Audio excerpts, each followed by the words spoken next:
masih dituduh menggunakan ijazah palsu tanpa dasar, ini kan tidak baik buat negara hukum. Terhadap yang menuduh itu juga sudah dihukum di Pengadilan Negeri Solo sampai kepada Bambang Tri ya namanya kan, sampai akhirnya ke PK kan, sampai PK sudah dinyatakan dia bersalah karena kalau salah menuduh Pak Jokowi sebagai orang menggunakan ijazah palsu. Jadi dari sini pidana pun sudah terbukti yang menggugat ini telah dihukum ya, dari Bambang Tri itu telah dihukum di pengadilan. Nah sekarang dia coba melalui perkara perdata di Pengadilan Negeri Jakarta Pusat, ternyata juga tidak terbukti. Jadi inilah mungkin yang, nah ada satu lagi perkara yang belum diputus, juga itu gangguan terhadap Pak Jokowi menurut kami, karena gugatan itu diajukan terhadap Pak Jokowi sehubungan dengan penetapan Gibran sebagai calon presiden. Nah, padahal perkara ini kan sudah diputuskan di Mahkamah Konstitusi. Nah ini mungkin dalam waktu singkat ini akan segera diputus. Tapi 3 perkara ini kebetulan kami ditunjuk oleh Pak Jokowi dan Ibu Negara, Ibu Diana sebagai kuasa hukumnya. 3-tiganya kami wakili, 2 sudah diputus dan kami menang. Gugatan terhadap Pak Jokowi tidak terbukti. Tinggal 1 lagi kita menunggu putusan. Jadi pernyataan sekali lagi adalah mengenai ijazah palsu yang dituduhkan kepada Pak Jokowi itu adalah tidak benar. Sudah diputus oleh Pengadilan Negeri Jakarta Pusat bahwa itu tidak benar. Mengenai soal dinasti politik sudah diputus oleh Pengadilan Tata Usaha Negara dan juga itu tidak benar. Semua gugatan-gugatan tersebut telah dinyatakan tidak diterima baik oleh PT UPN maupun oleh Pengadilan Negeri Jakarta Pusat. Oleh karena itu, saya himbau kepada semua pihak untuk bisa menghormati hukum dan jangan lagi ada orang-orang yang menuduh adanya dinasti politik, jangan lagi ada orang-orang yang menuduh bahwa Pak Jokowi tidak memiliki ijazah palsu. Semuanya itu telah terbukti tidak benar. Itu keterangan kami. Mungkin ada Mbak Niko menggunakan itu. Jadi saya hanya menambahkan apa yang disampaikan oleh Prof. Oto, bahwa tuduhan ijazah palsu itu sudah mempunyai kekuatan hukum tetap ketika Bambang Tri dijatuhi vonis di Pengadilan Negeri Solo, kemudian banding, waktu itu vonis 6 tahun, kemudian banding, kemudian kasasi dan PK menguatkan putusan Pengadilan Negeri Solo dengan vonis 4 tahun, dari 6 tahun jadi 4 tahun untuk Bambang Tri. Nah inilah Bambang Tri menggunakan Egy Sujana dan kawan-kawan kembali melanjutkan apa yang tadi Prof. Oto sampaikan di Pengadilan Negeri Jakarta Pusat. Ternyata kemarin juga sudah tidak diterima. Jadi gugatan tersebut tidak diterima. Nah untuk itu saya minta kepada pihak-pihak yang selalu menarasikan tentang ijazah palsu, tentang nepotisme dan sebagainya dari Pak Jokowi, saya minta segera dihentikan karena mempunyai dampak dan akibat hukum apabila masih terus dilakukan. Dan semua warga negara sama kedudukannya di depan hukum, sehingga saya minta siapapun pihak-pihak yang berusaha kembali untuk menyampaikan hal-hal yang fitnah, hal-hal yang tidak benar terhadap Pak Jokowi, mohon untuk segera dihentikan karena dampak hukum dan akibat hukum yang ada bagi pihak-pihak tersebut. Saya kira itu, dan saya minta masyarakat lebih peka, lebih jernih, dan lebih waspada lagi terhadap berita-berita provokatif, berita-berita yang fitnah terhadap Pak Jokowi dan keluarganya. Saya kira itu dari saya kembalikan kepada Prof. Oto. Baik, terima kasih teman-teman semuanya. Sebagai tambahan mungkin agar teman-teman bisa mengetahui bahwa gugatan yang di PT UPN itu diajukan oleh melalui tim Pembela Demokrasi Indonesia (TPDI), ya itu pengikutnya yang dituntun dan itu kita menang. Sedangkan yang Jakarta Pusat itu adalah Egy Sujana dan kawan-kawan. Ya. Ada pertanyaan dari teman-teman semuanya?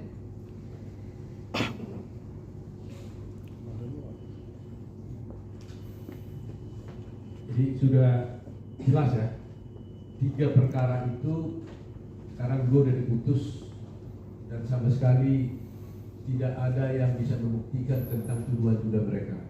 Jadi selama ini kita bisa lihat bahwa itu hanyalah suatu narasi-narasi yang disampaikan untuk apa?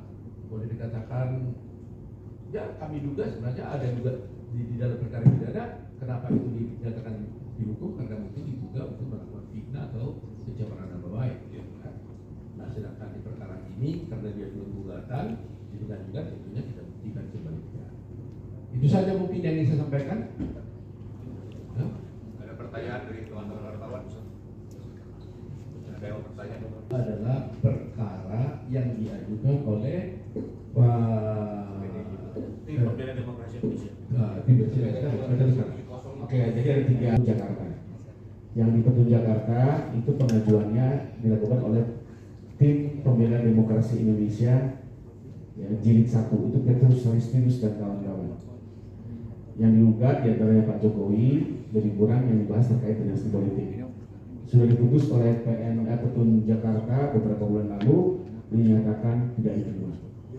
Lalu perkara yang kedua itu dilakukan diajukan di PN Jakarta Pusat oleh Tim Pembela Demokrasi Indonesia Jilid 2. Ya, itu diajukan oleh Mas Patra Wijaya dan kawan-kawan, ya, Pak Rezena di Jakarta Pusat, ya, dan ini masih berjalan. Kita juga mengajukan eksepsi absolut, tapi masih menunggu keputusan seperti apa. Lalu perkara ketiga diajukan oleh Egy Sujana dan kawan-kawan. Ini mewakili Pak Egy, ini mewakili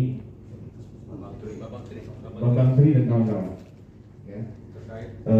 Itu terkait ijazah palsu. Inilah yang baru diputus hari ini dan dinyatakan bahwa PN Jakarta Pusat tidak berwenang atau tidak menerima perkara itu karena eksepsi absolut.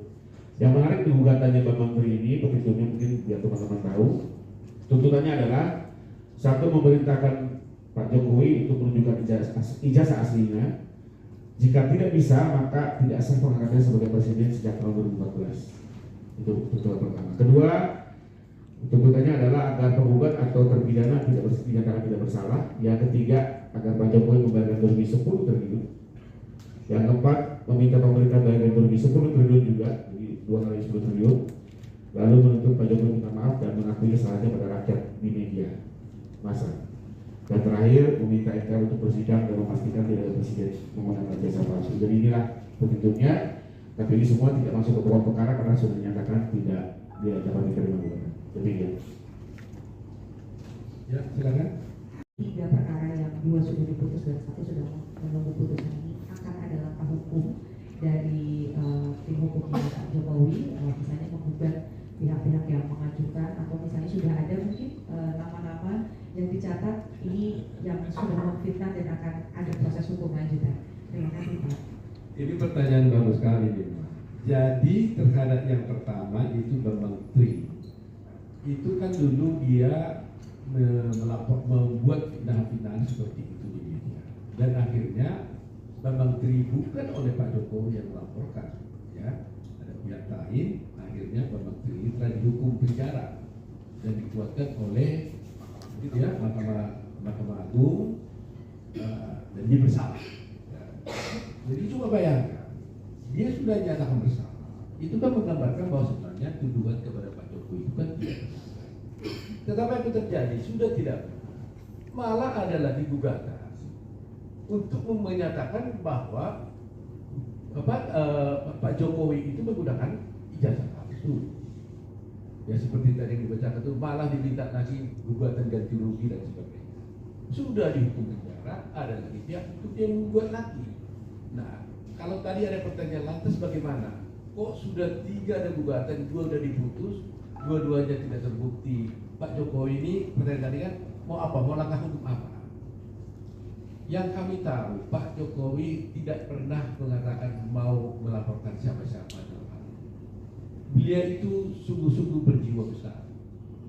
Dihina, dicemarkan nama baiknya, dicaci maki, nggak pernah mau melaporkan. Itulah terus terang aja kami sebagai pribumi merasa terharu betul ya melihat Pak Jokowi. Kadang-kadang kita berdiskusi, ini kok kalau dibiarkan nanti ini terus menerus nggak kapok-kapok nih kita bilang. Tapi Pak Jokowi itu selalu mengambil sikap, sudah nggak apa-apa. Dia rela dicaci maki gitu, yang penting negara ini baik. Jadi tidak ada pun satu pesan sampai sekarang ini, tidak tahu besok ya, tapi sampai sekarang ini kepada kami untuk mengatakan gugat balik, lapor balik orang itu, nggak ada. Nah itulah kehebatan daripada Pak Jokowi. Sudah terang-terang kan sudah dikontes, dicoba melalui media massa, nggak berhasil, dicoba melalui pengadilan, nggak berhasil. Nah terus mau apa? Ini negara kita kan tidak hukum. Jadi saya kira patutlah kita harus mengikuti jejaknya Pak Jokowi bahwa dia tidak mau membuat suasana tidak perlu.